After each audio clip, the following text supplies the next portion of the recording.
नमस्कार दर्शक बंधु मु स्मिता सोनाली यमी टेमी चैनल को आपण मानकु स्वागत जनाऊँगी। आज आम बनाइबा दही चिंगुड़ी।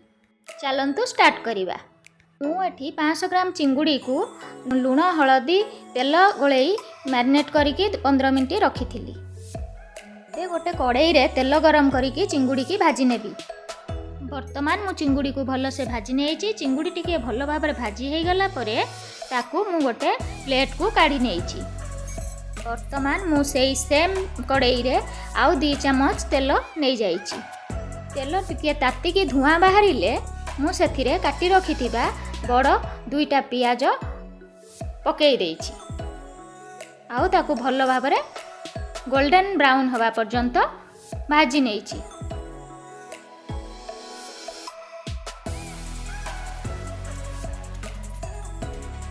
वर्तमान मु एबे बाटी रखिथिबा मसला को आड करी देइची। मसला रे आमे अदा रसुण दालचीनी हाफ इंच आउ सुखला लंका जोड़िए बाटी नहीं थी। वर्तमान मसला को आमे भल भाबरे कसी दबा। मसला आमर कसी होगी रेडी हो जाइए।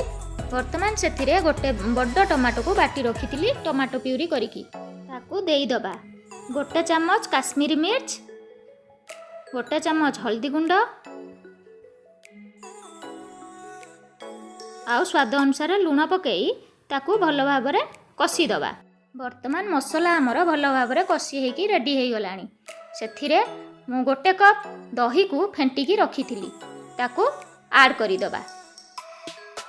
आ दही को मसला रे कसिला समय रे आपण फ्लेम स्लो रे रखिबे नहले दही फाटी जिवो। दही रे मसला भल भाबरे कसी हो गलानी।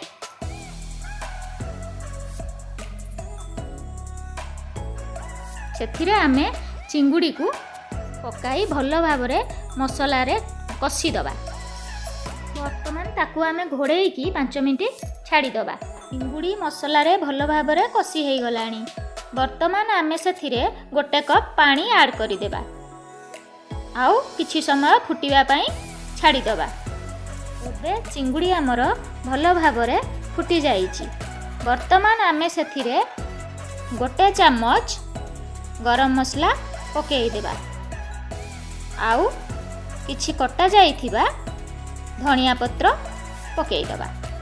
वर्तमान आमे ताकू गोळेई की 2 मिनिट घोड़ेई की छाड़ी दबा आउ गैस रो फ्लेम को ऑफ करी दबा। वर्तमान ताकू गोटे बाउल ले बाहर करी गरमा गरम सर्व करिबा हमर दही चिंगुड़ी। आपण माने घरे याकू निश्चय ट्राई करिवे आउ मते कमेंट बॉक्स रे जणाई। एमितिया डिलीशियस रेसिपी देखिबा पई मो चैनल को सब्सक्राइब करिया को भूलिबे नाही। रहुची धन्यवाद।